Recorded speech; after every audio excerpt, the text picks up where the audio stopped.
Our version, as we were just saying, of The View, we have our three longest-running columnists ever on ERE for the first time on the stage at once. We've had each of them on the stage almost every year, and two of them on the stage at different times, but never all three on the stage and so close together. John Sullivan, Kevin Wheeler, and Lou Adler. We were just doing some simple math, which we couldn't do, and we were trying to calculate how many articles they've written, and we lost track. We thought about at least 500 articles for ERE each, 1,500 combined. Master Burnett is the managing director for Dr. John Sullivan, and he's going to moderate. We're going to take questions. It's totally open-ended, so there's no presentation, there's no PowerPoint. Master's going to take questions from you in the audience, as well as you who are watching at home. For those of you who don't know, the hashtag is ERE Expo if you're watching the broadcast, so you can type in your questions, and Lance in this room is going to get the questions asked for you. So with that, I'm going to turn it over to Master Burnett. Awesome. Thank you, Todd. This room is full of some people who are familiar with most of these authors.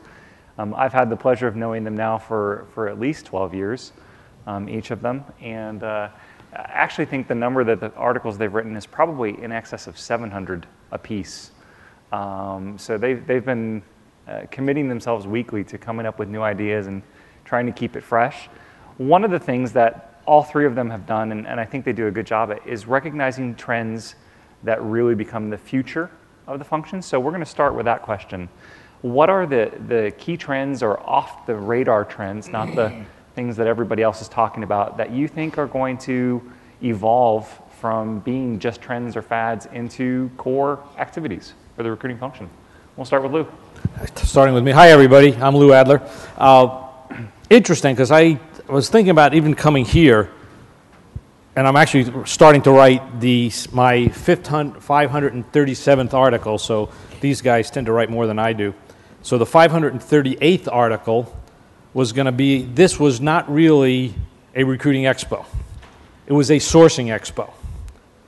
Most of the stuff we're talking about is sourcing. So, and I look at it. So when I really have to say the most significant trend I see, and a lot of the topics were on social media. And when you dig down into social media, the difference, social media is really pre-requisition sourcing. The old days, and I won't even say the old days, I'm going to say from when the advent of the job board, 92, 93 to, let's say, 2 years ago, everything was requisition-based sourcing. You put a rec up, and you look for people. That was the business model that the job boards had when they came out in the mid-90s, requisition-based. Applicant tracking systems were designed to track requisitions. OFCCP reporting came around to track requisitions. We're now actually, I'm going to say, we're going back to pre-1992.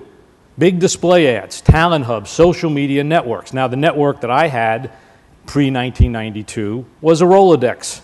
Had on every single account. If you were an accountant in Orange County, California, a Big 8, I knew who you were. And if you look for a controller, yeah, you go through my Rolodex, my network. Hi, Lou, nice to talk to you.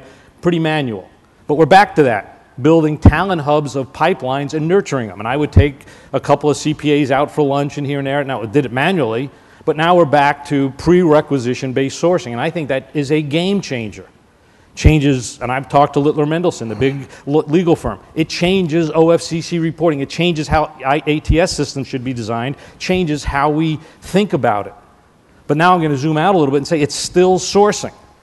And I was talking with some recruiters this morning.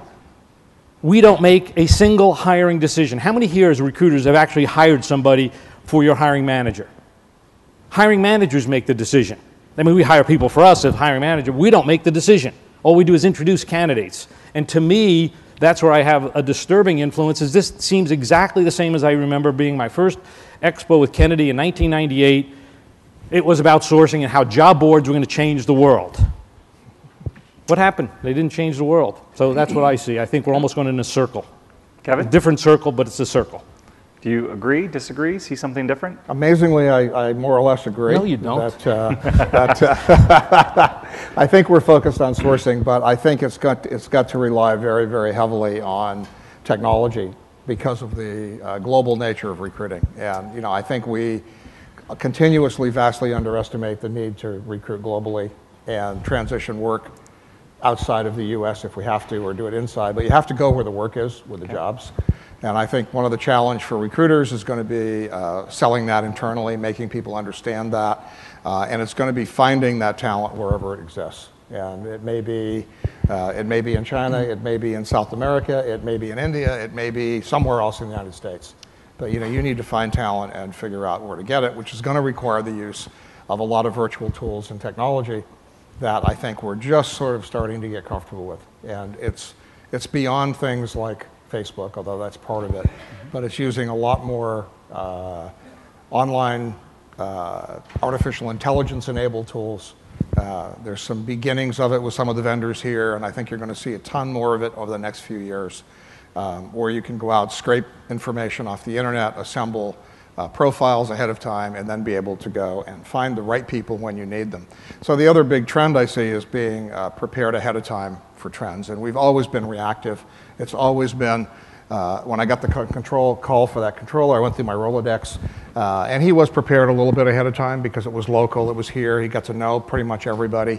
But when you're in a global environment, you've got to have those talent pools ready weeks and months before you're going to need those people. And you're going to have some sort of a relationship with them. So I think that whole ability to build long-term relationships, leveraging technology, never having seen people, interviewing and hiring them, never having seen them, is going to become a really critical skill for everybody to have. Real quick, Kevin, you've spent time in functions other than talent acquisition. You've spent time in talent development. Do you think we're missing the boat when we focus solely on sourcing as it relates to social media? Yeah, I think we're missing the boat when we focus solely on recruiting. In any sense of the word, it's really talent management in the whole perspective of that. It's really looking at, can we develop, which is cheaper, hiring somebody or developing people? And as recruiters, we just look at, we have a hammer and everything looks like a nail. So, it's always a recruiting problem, and it's not. It may be that we've got really competent people that are almost ready internally that with a small amount of money could be developed, but we just go out and spend tons of money and time recruiting somebody in that may not be a good fit for the culture. And we all know the success of most recruiting is not very high. The turnover rates are generally exceptionally high, far higher than moving someone internally into a position. So, you've got to, I think you have to really look at it as a strategic recruiter. You've got to look at things in a very holistic way. And you've got to say, is it better to recruit? Is it better to develop? What's the right mix? What kinds of people should we have? And that, I think many of the people here probably don't think that's your job. And it may not be your specific job today, but it should be where your mind is and your thought process is as you go forward. John? When I look at, I'm a judge of the ERE awards, and when I look at the award winners, I see a difference between those and the average people in recruiting, and that is that they didn't come from recruiting. They didn't learn about job boards, they don't care about job boards, they learned about business. So the trend I see is that if you look at all business functions, for example, purchasing, used to be some old lady with the little thing on her glasses that kept you getting your Scotch tape on time.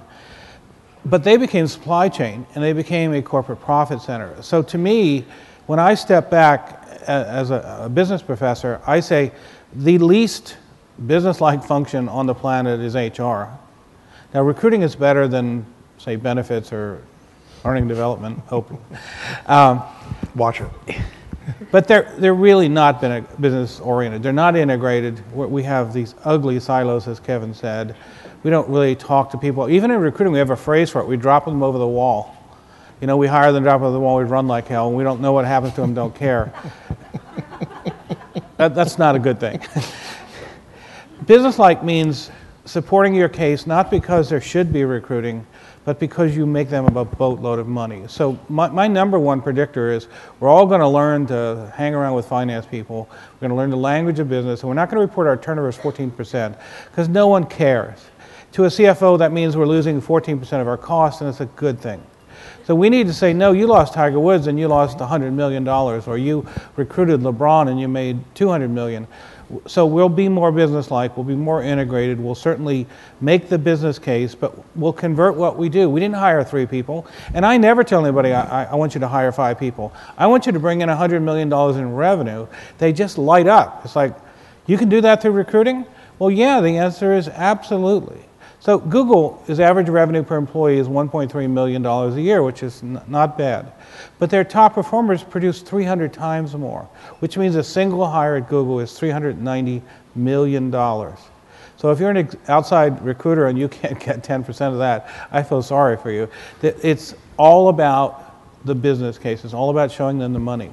I would say we need to prioritize. You know, if you think in football, recruiting the quarterback is as important as the kicker, there's no hope for you. You can't take the first requisition that comes in. You take the requisition from the job that matters, from the business units that matter. So you have to be focused. And then lastly, in this business approach, when people say sourcing, I just laugh. You need to know this. Sourcing is dead. Sorry, Shally. You can find anyone in the world. You can find them on LinkedIn or Facebook, professionals anyway. So finding people's gone. It's selling them is the money case, like Lou said. So we've kind of lost that. It's like, well, you should want to work for us because the economy is down. But the answer is no.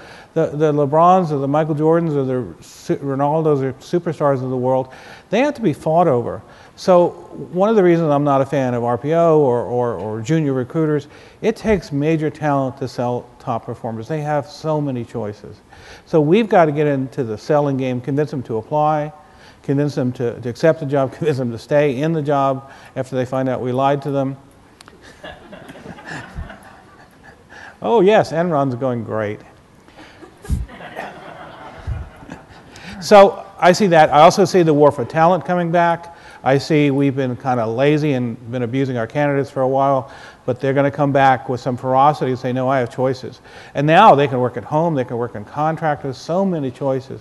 So it's more like World Cup football. Is if you say, where do the best players come from? The best English players don't even speak English. They're one from South America, one from Brazil, one from Argentina. To me, that's the future. You're going to say, I want the best people around the world, but not everyone from India, just the best. And then they're going to work at home, and you're going to make a boatload of money, and that's the future. Hey, can I ask a question? Because I want to follow up with John. Now, I've been in John, and Kevin and I have been in programs together for 12 years or more. John made, and I totally 100% agree with John, but I have another question. I'm going to interrupt you. John made this exact same case 100% true 12 years ago, and he's making it today. He made it 5 years ago, 4 years ago, 3 years ago, and that's the problem I have is it hasn't changed. What John said is 100% true, so the bigger question I would say we should all ask is why hasn't it gotten better? Why are we still asking the same question? And that, to me, I think is really the issue we're facing here. I would agree, and I think the next question will feed into that. Well, let me add one factor. Analysts used to leave us alone. HR and recruiting, nobody really cared what we did. But they're starting to see that. So I see some external pressure. What if your stock value went down because you had bad recruiting or bad development or training? So you're right, it's taken a while. Like, he predicted the death of resumes. You were right. It's just, it took a LinkedIn profile to really start that happening. But as analysts start looking at it, as people say, the value is more important because of great recruiters, and we know this in sports, that to me is what's going to be the emphasis to change it. External forces are going to say, you will show your impact or you will be gone. Yeah, and I agree, and maybe in some ways don't 100% agree with what John has said a few minutes ago.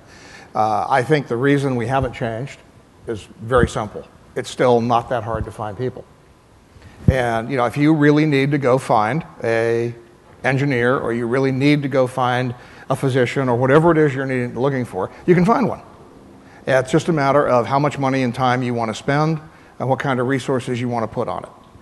And as long as that's the case, and as long as it's relatively easy to do that, which it has been, and it got a little easier during this recession, but I also agree with coming back to a war on talent. And I think the real challenge is going to be when you cannot find that talent, when it really is not there. That's going to turn the ball.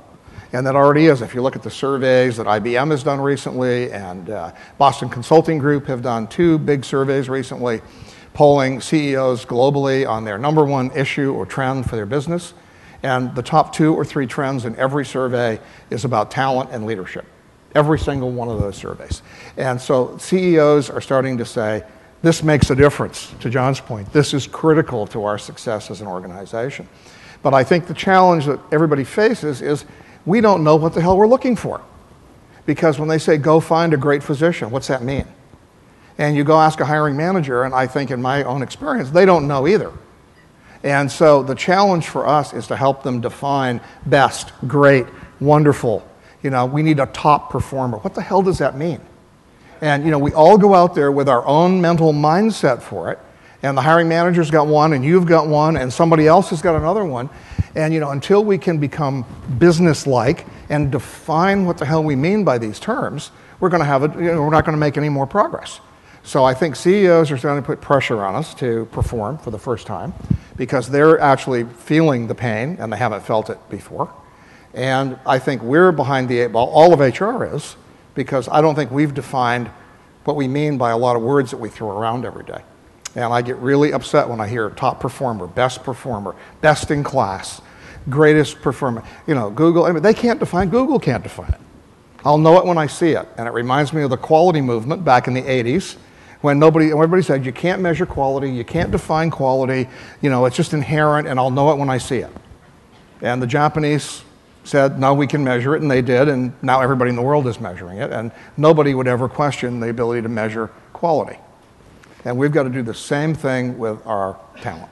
Figure out what is best, what does high performance mean, and what does quality mean, that we all agree on a definition and can apply it. And we aren't going to make any progress until we do. To that end, taking all of the comments that were just made, if we look at the recruiting function today, it largely looks a lot like the recruiting function of 30 years ago inside most organizations. Very similar. So if we take into account the fact that Moody's is now factoring in an organization's ability to acquire, retain, and leverage talent when they assign bond ratings, which affects your organization's ability to get capital, we take into account the pressure that CEOs are putting on the function. We take into account innovations in direct sourcing enabled through social recruiting and other mechanisms. What is the future design of the recruiting function look like? How is it going to change? You want to start, Kevin? I'm pretty controversial in this, but I think it's... No throwing, no hitting, no spitting. Okay. Can I move over? As opposed to John's comment earlier about RPO, I think RPO or agency recruiting is going to dominate recruiting. Please don't shoot me, you corporate recruiters.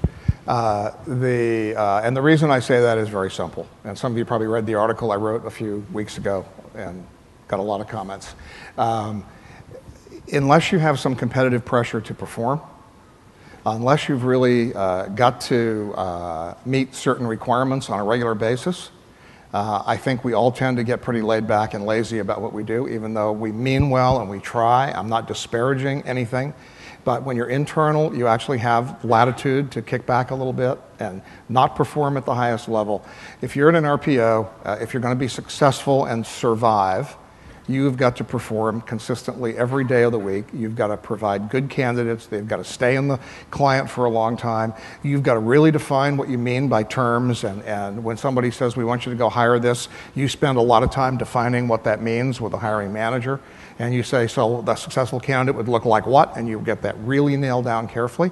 And I'm not saying some corporate recruiters don't do that, but it's not the general trend in corporate recruiting. And it's a much more of a laid-back function, and I don't think that the same sort of emphasis on applying new technology, on trying to assess candidates better, and there's lots of bad RPOs, don't get me wrong, and there's been a lot of failures out there, but they've all failed. Or they're failing, and this last recession, hundreds of them went under, and they should have, and I'm glad they did. Hold on real quick right there. You said there's lots of bad RPOs. So let's put a stick in the sand, Kevin. Which RPOs don't suck? I'm not going to name any because that wouldn't be fair, and I'll be missing a whole bunch, but obviously I do have some opinions about which ones are good. But I think the characteristics of a good RPO are very simple. They've been around for a while. They've got a good reputation and a good brand. that if you call up companies that are using them, they say, yes, they were effective, they did a good job for us, they provided what we needed. I think you're going to find that they don't promise the world. I think they're typically niched in some area. They have a niche or an area where they're very good. They don't say, oh, yeah, we can recruit everything from the bottom to the top of your organization, and so forth. Kevin, you lift one thing, they deliver candidates. They deliver I mean, that to me is more important than all the other stuff That's you right. just said. And they deliver good quality candidates. Lou, you've been in the higher end of this service provider industry in recruiting for quite some time, providing more direct search for higher level candidates. Do you agree or disagree with Kevin? I agree conceptually that there's a problem. I don't agree at all with his solution. It's not an RPO solution. When you look at an RPO, the reason is, if you look at it strategically, an RPO has a fixed price business, very slim margins. They are forced to control cost. That's the reason that a HR corporation, which is Kevin's problem, HR recruiting or corporate recruiting isn't in that same fixed cost. I got to do this. They're in fixed cost, constrained, process driven. They don't have to, the metrics are secondary. Hey, I got X hundred or hundreds of thousands or millions of dollars I got to work with here, and I got to fill these jobs. And if I don't, although yeah, time to fill is important, but nobody gets fired because of it. So I think so Kevin's solution is RPO. I don't think that's the right solution. I think it actually can be done. I don't exactly know what the solution is, interestingly, but one of the solutions I would say is, why can't the corporate recruiting department become ISO certified? So if you look at, and I'll go back to the original one, this is a sourcing conference. There's stuff that Kevin talked about, pre-sourcing, workforce planning, defining success, getting the service level agreement, post-sourcing, interviewing, assessing, and post-interviewing is closing the deal within a certain budget. That could be a business process that could be adapted into an organization. So I go back 20 years ago, we're doing the same stuff. And I'm going to disagree with you. 20 years ago, it was not. HR, recruiting did not exist in corporate America in the mid-'80s. HR did, and HR generalists would give us the assignment to third-party recruiters, and we'd do it. And when job boards came out, corporations said, we don't need to pay third-party recruiters. And the drive to reduce third-party search fees started, hiring contract recruiters per hourly. Then let's bring the contract recruiters in. And now that's what we've been in the last 10 to 12 years. So that, to me, is the trend that I see. But we're still going around in a circle. It's not sourcing, it's hiring great talent, beginning to end, and I don't think people have stepped up in the talent acquisition world to say, what's our problem, what's our solution? So I think Kevin has got the problem, I don't agree with the solution. Well, I don't know that my solution is the only one or the right one, but I will say this, I know there's an absolute trend, and you will see it if you observe carefully, already happening, where all support groups are being outsourced. IT, finance, and that includes most of HR and recruiting. And no matter how much we love our internal recruiting function, I guarantee you within 10 or 15 years, there will be only a few strategic recruiters in most companies.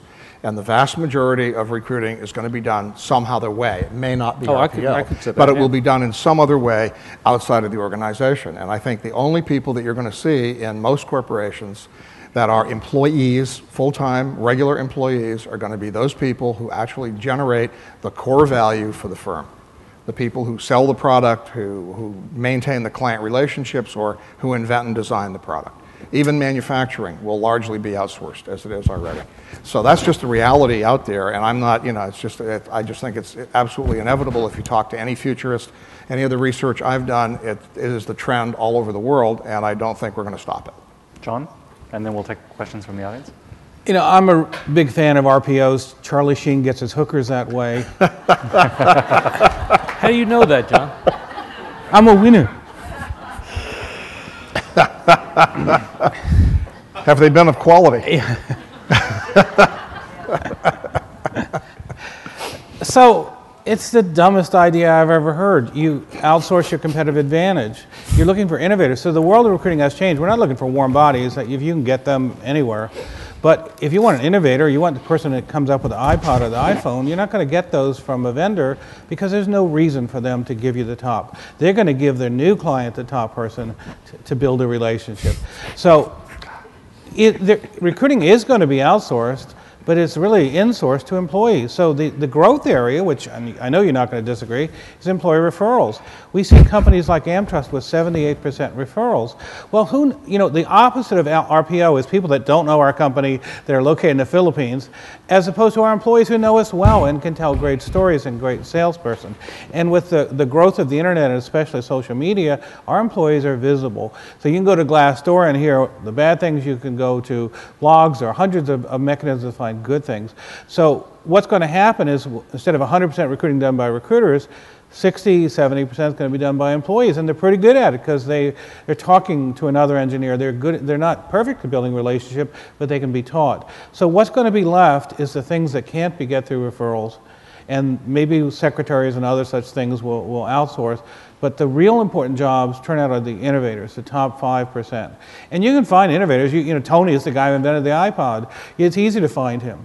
It's hard to reach him. He won't talk to you, and he certainly already has a job. So I went back to what I went before, is the real key is we're going to have really powerful recruiters. Employees going to do most of the workload as they should, and we're going to have powerful convincers. And that includes people that are good enough to involve the CEO in the decision, that know the candidate, they're marketing research people, I call them. So how many of you have a process where somewhere along the line they ask the candidate, what's it going to take, Charlie, to get you in this job? Well, if you don't know their decision criteria for these innovators, you're never going to get them because they're already working, they have hundreds of choices. So the new world is, no, we're going to prioritize on these really important people. And it turns out that these people, if you know the 80-20 rule, 20% of the people make 80% of the profit. We're going to focus on those. The employees will handle the rest. And RPOs, I had a friend at B of A, they did an RPO and they stopped it, and I asked why. He says, well, it wasn't very cheap and it wasn't very good, but other than that, we liked it. I'm just going to push back on one thing. I agree that employee referral is a core component of a good strategy, and I agree that using your own employees to source candidates is a good strategy. But I also believe one fundamental thing, and whenever you recruit people who are like you lose innovation and creativity. And I don't believe that if sports teams had all the current players recruit their friends and buddies who are good players to play sports, we'd have very good sports teams. You need that coach or that scout who can go out there and see the unusual trait, the little bit different thing, the offbeat thing that's going to maintain your innovation and creativity. So if it's a run-of-the-mill replacement kind of person, I think employee referral has a role. I think if you're really recruiting those top innovators, those people that are going to fundamentally change your business, I don't believe anybody would have referred Steve Jobs, okay? I don't believe anybody would have referred these people for jobs because they're mavericks, they're outliers, they're people you wouldn't go out, they wouldn't get through your screens.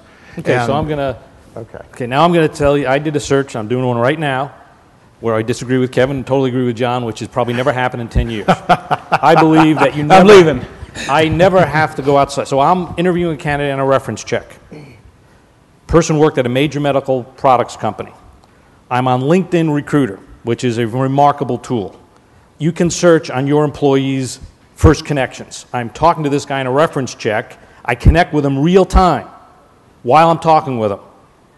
And I have another spot where I'm looking for a corporate controller, heavy SEC background. This guy wasn't the guy. I said, Chris, I'm looking at your references real time. I'm searching on him real time. I said, who was the best guy you worked with at this corporation who had great, you would call the accounting guru in your company, probably not looking. Gave me 2 names, says great people. We called them up and they're now interested. Now, that employee, if that was my employee, I could have done the exact same thing. LinkedIn Recruiter is matching them all. Now, you might not, that employee, this guy wasn't going to do the recruiting. I was going to do the recruiting, but I identified this person 3 years ago, these great people he worked with. And to me, that's how you pull it off. I think you can do that. I absolutely agree, but I just think it depends on the quality of your current workforce, how fresh that workforce is, how many times you've dipped into the trough already to get referrals. Yeah, you got to go proactive. You got to proactively recruit referrals. It's useful, but it's got limited use. Let's hit one more response, and then we're going to go to the We're having too much fun. No, forget that. You guys. So let's use these theoretical professors are really kind of out there. So Zynga, the game manufacturing company, it has a new model, which is they decide they want someone at Amazon. Instead of hiring executive search or whatever, they do a search of their employees, like Lou said, connections, and said, who knows this person? Who has close connections? Well, software can do that. And so they found one employee who knew the person, had a long relationship. They outsourced the recruiting to that individual. It went to an employee and say, you go make a referral. And then they brought in the CEO because they really wanted to get this guy, and the CEO had coffee with him, and they closed the deal. So there's a new model out there which is totally different, which is, no, you don't, it's proactive referrals. You know them, go find them, not ask everyone, because who knows. The other would be Google, certainly a recruiting machine. They do not allow managers to hire people, to Kevin's point. You hire people in your own image. Well, that sucks. So they actually do things and write about it, how they prohibit managers from making hiring decisions. They hire as a team, and Zappos does the same thing, is we need people for the next 5 jobs.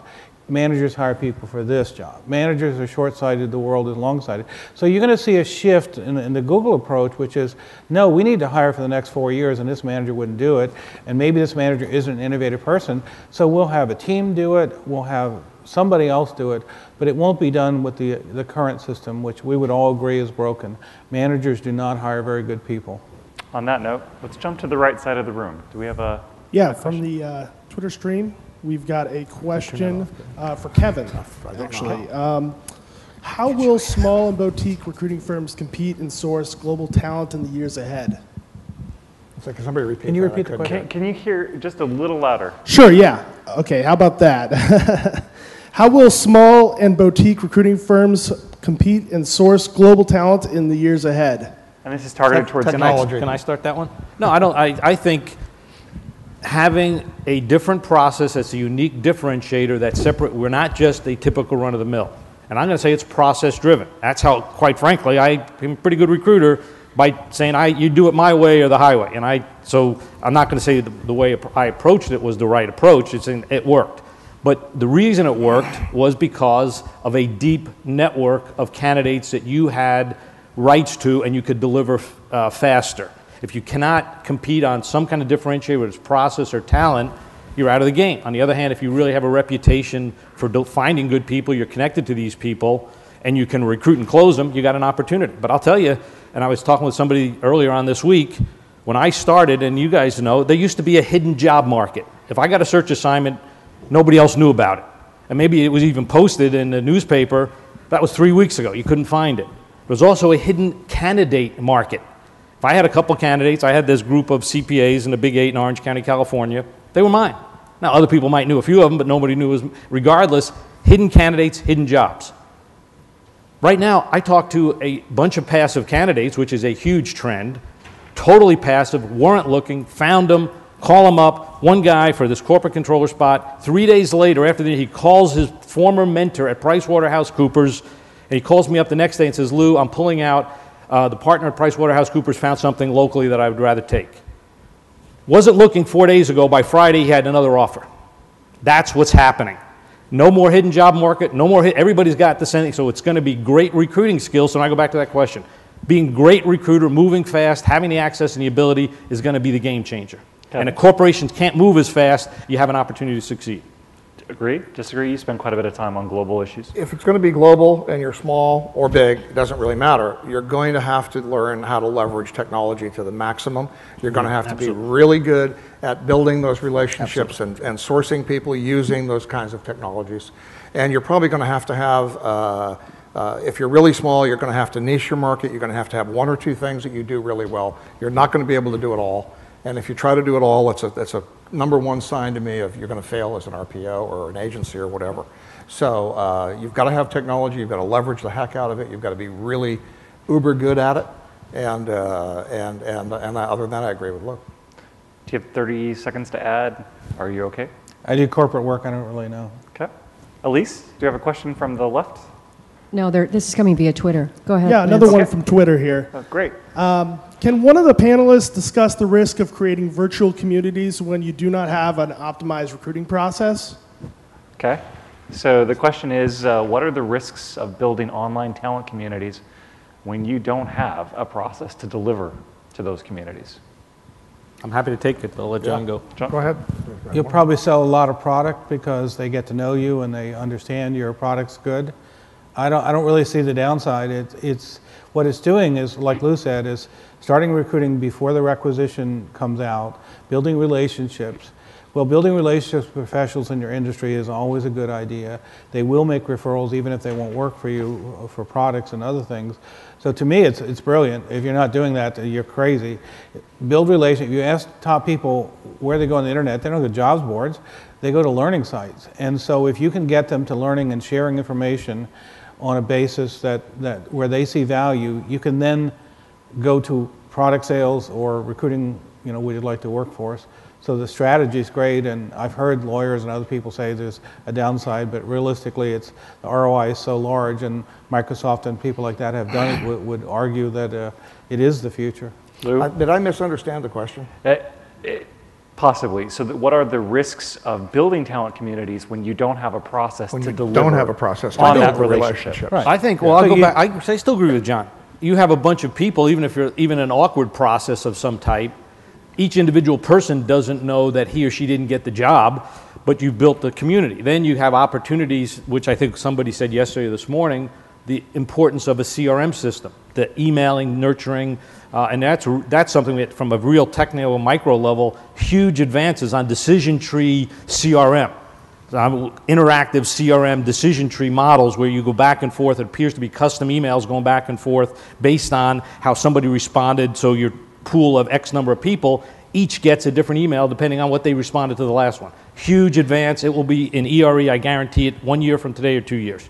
I see something I agree weighing on totally, Kevin's- but my interpretation of that question was, if you don't have CRM, if you don't have anything, if you just attract a bunch of people to an online community and you never respond, you never talk to them, you never email them, I think that's what the idea was. That's it. And if that's the question, then it's a complete disaster in my opinion. It's a waste of time, right? Because it's a waste of time, and you're going to turn the candidates off, and they're probably not going to buy your product or even like you at all. And I don't think it would work at all. If you have any minimal amount of process, I think it's good. I think it's fantastic. makes good sense. But you've got to have some kind of process. So I would disagree. No, when you're talking about talent community, you're not talking about recruits. They didn't apply. There's no resume involved. It's different. You're building a relationship based on sharing knowledge. So if you're saying use CRM to previous candidates to keep them in the loop, that's great, but I don't think that's what he was addressing. Well, I mean, to me, building a relationship requires something on both sides of the equation. And, if all you're doing is attracting them to come in and you're not really doing anything for them, then I don't think you've got a relationship. So essentially, anyway. it's another online career center. Just another online It'll career get center or wasted. whatever. Well, but talent communities involve the professionals in the company, so it's recruiters. they do, if they recruiters do. cannot build a relationship with engineers or whatever. It's other engineers, so HR doesn't have to get involved. The employees will nurture, and that's why they keep going. Is that because employees participate? Good excuse. Okay. Next question. Yes, Elise. Hi. Really appreciate all three of you giving your opinions. So one of the things you brought up, and I think we all wake up every night thinking about it, which is our hiring managers tend to make not great hiring decisions. So who should be making the hiring decisions? Should it be the recruiter? Should it be hiring manager? Should it be somebody else? Okay, I'll get to, this is really off John's, and I know that at Amazon they have what's called a Raising the Bar Committee, which is really John's point is it doesn't let the hiring manager make the decision. And it's written up in their annual report. Jeff Bezos has said it right there. We have a Raising the Bar Committee, 1997. Now, how they implement it is they generally have somebody who's called a Raising the Bar Committee member. It could be a line operating, it could be somebody in HR. The team makes the decision. And I think that's the issue. And they look at it, hiring managers interested in very short term, I got to fill this job. Somebody else has got to say, is this person can grow for the company? So I think you have to have a system, as John referred to. How you do that, there's probably a dozen ways to do it, but I think the concept is it's a group and company decision as opposed to an individual hiring manager decision. Anything to add, John? Yeah, we need to have cojones, as we say in California. Is that once in a while managers just suck. And they don't do what they're told, they violate the rules, they take forever, they scare away great candidates. So we need to, just like like finance, if you don't do it our way, if you don't meet the SLA requirements, you will not be allowed to hire anymore. You can go out and find some RPO or vendor, but we'll not help you. And if you said, no, if you take 6 months to interview LeBron James, No, he'll be gone. And not only did you hurt yourself, but you hurt the company. So the premise is what's best for the company. A manager might not know where the company's going in 2 or 3 years. So I call it next job hiring. It's no, you're not allowed to hire for your job. At Google, the premise is you're going to be in 3 jobs in 3 years. You need to hire for all 3 of those, and there's no hiring manager that I know that thinks that way. So it's forced to a group, or raise the bar group or whatever, that says, no, let's look at the person over the next 3 jobs. Let's look for innovation. So come on, we know hiring managers hire people uglier than them. Why? Because they're afraid this person will take their job. So there's plenty of data that shows that hiring managers do a horrible job. So if we said, no, if you don't meet our standards, you can't hire, literally, you're not allowed to, and if we refuse to help them. And then the other is, no, a second level or third level committee doing the hiring, not only is better at it because they do it higher volume, a single manager that hires once every 2 years, just not going to be good in the marketplace. But the other is that this team can say, no, we're looking for the next job and the next job. And by the way, the skills, so if you're at Apple, they did that iPhone thing, they did that pretty well, right? But the next level of skills is for the iPad, which are totally different skills. And before that, it was the music that's totally different from a computer. So we might be entering the first time, and I would be curious what Kevin would say, where skills now have a use-by date. They become obsolete. I'm really good at engines and cars. Well, we now have electric engines, so we don't need you. And that means we'll have churn. Employees will not be retrained from music to phones. It's not possible in the speed we need. We're going to have churn. We're going to say, you're a good employee, good performer, don't need those skills anymore, they're obsolete. You have to go to work some other place. All right, I'll just say this. I think this whole raising the bar committee and all this other stuff sounds really good. It's great. It's a nice little baby boomer, logical, analytical approach to things, and I think it's ridiculous, all right? I don't know anymore what the bar should be than anybody else does. I think, oh, this guy's too much like Master, so I'm going to hire that guy. I mean, it doesn't make any sense to me. I can tell you what makes the most sense of all, is you get a pool of candidates that meet minimum requirements, and you go eeny, meeny, miny, mo, and you hire one. And I'm not kidding, and it sounds stupid, but I'm not kidding. That is probably the very best way. If you wanted to bring diversity and innovation and different thinking into your organization, is interview for the basic core competence that they need to have. I know you hate that word, but interview for those core skills that you think these people need to have in your company, and minimal core skills, and then you hire them. And I know one company that will go nameless that did this with college hiring. They just went out and they collected resumes of about 100 college students from different campuses. They screened them for basic coursework that they'd taken that was relevant to the area that they were recruiting for. And then they lied. They kind of told the hiring managers, they'd never seen or talked to one of these candidates, told the hiring managers that these 50 that they selected out of the 100 were great candidates, and they hired most of them, and they were phenomenal performers. That's a true story. So, all of the screening and the stuff we go through sometimes, I really wonder if we just did a radical experiment and just did the very core basic stuff, and then the eeny, meeny, miny, mo, which is really how tons of startups work. So, where somebody walks in the door and they say, Lou, I like you, I think you're cool, you got great ideas, why don't you come work for us? And the next thing you know, he's the chief engineer or the chief designer or whatever else he is in the company. And I know we've all been brought up in such a straitjacketed world that we want a process and a procedure for everything. So I just throw that out there as an idea, as an approach. Well, you guys have all met Peter Drucker. Wasn't it Peter Drucker who says you have a better chance of making a successful hire if you just flip a coin? That's right, and I think you do. I personally agree with that. And if you've read Talent is Overrated, it's a great book. They talk about this in that book. And Bob Sutton at Stanford has done a lot of work in this area. And I think you'd find that the serendipity and chance is a far better predictor than bar raising committees. Okay. Well, wait.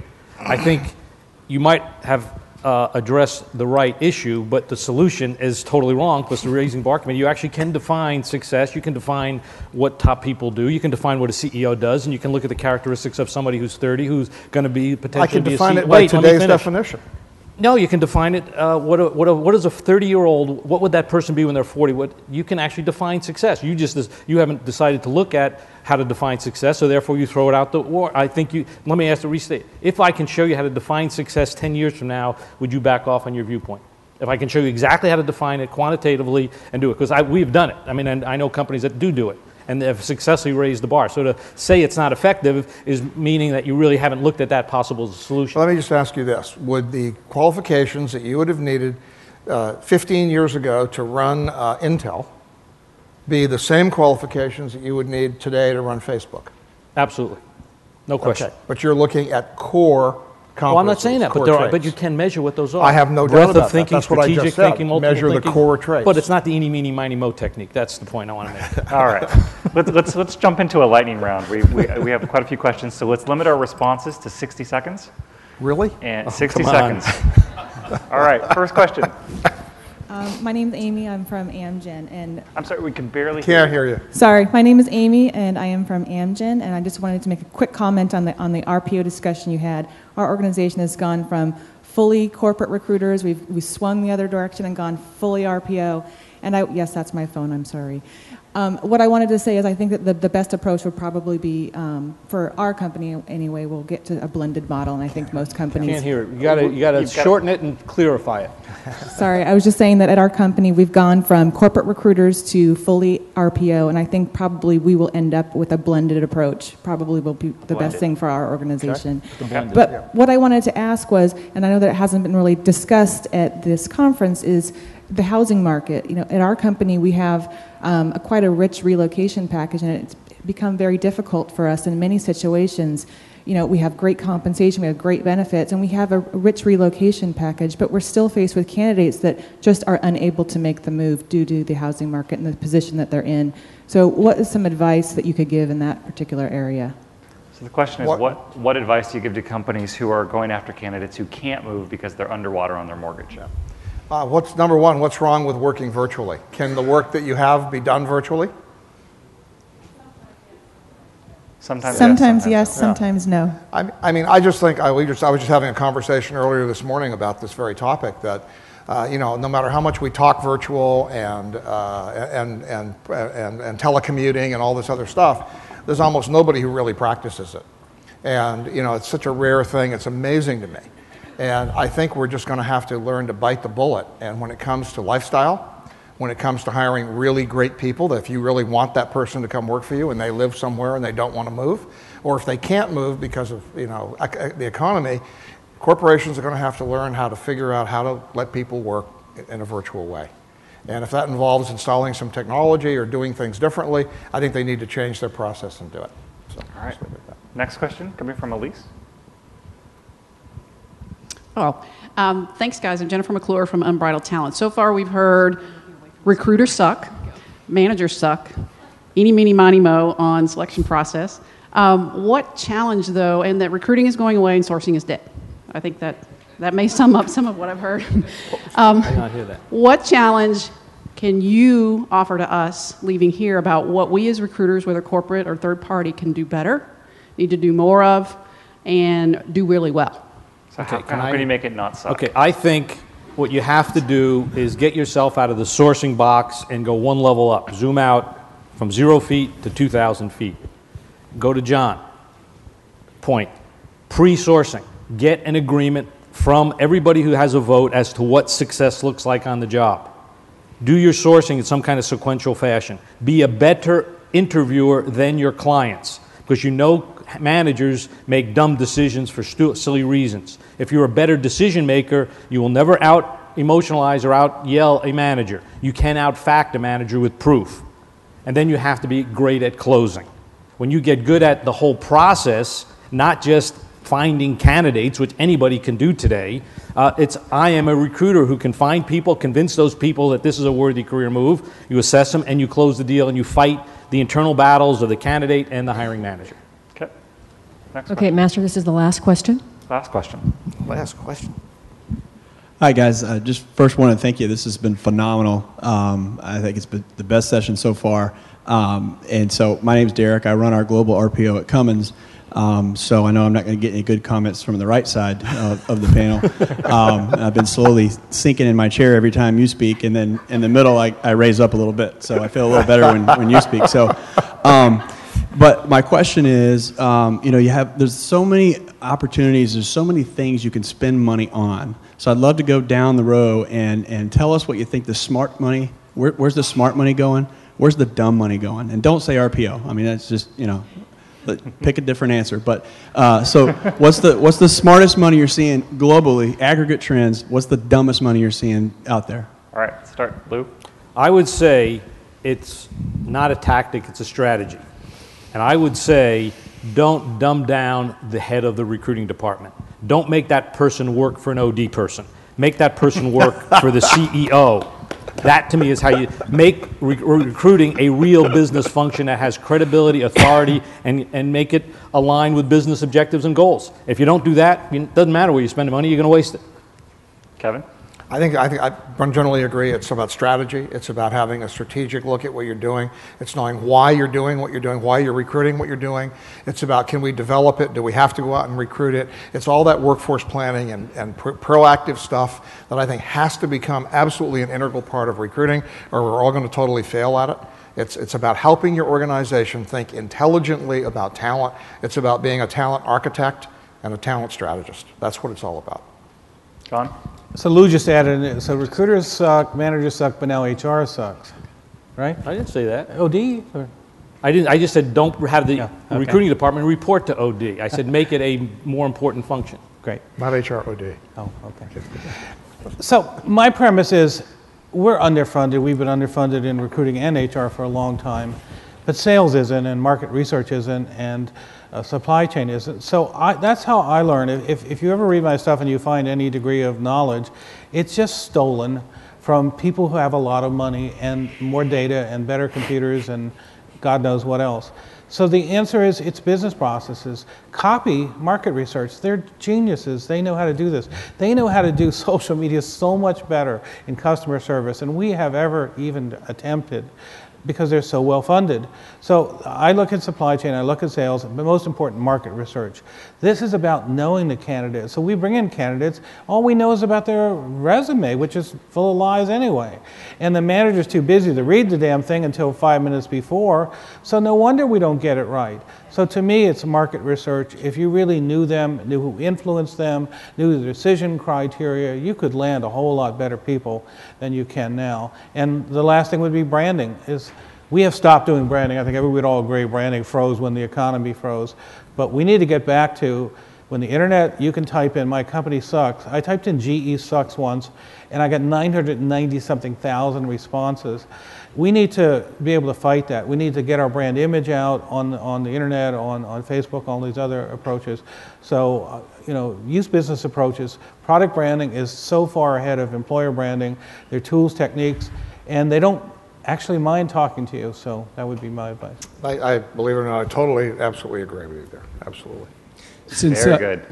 Well, on that note? Yeah, I just want to mention, since we're wrapping up, I think in a couple of minutes, we have questions, especially on Twitter, that we didn't get to yet. I'm not sure if there are more in the audience, but I know we have at least 4 to 6 we didn't get to. If you want to email me, not to put you guys on the spot, but perhaps I could get them to you all. Maybe we could do an article or something, and we could answer them on the ERE.net. Yeah. So if you email me, todd@ERE.net, I'll get your questions to these fellows, and hopefully we'll do some ex post facto answering. So awesome. We need to wrap it up. Thank you, John, Kevin, Lou, and Master. That was great. Thank you very much, everybody. Thank you. I would just add, real quick, these guys have invested thousands of hours in writing articles, and they do that because they're truly passionate about the space. All of them are going to be here for the rest of the afternoon, so don't hesitate to pull them aside and ask the questions you didn't get to ask. I know them all personally. They all like to talk. So please pull them aside and talk.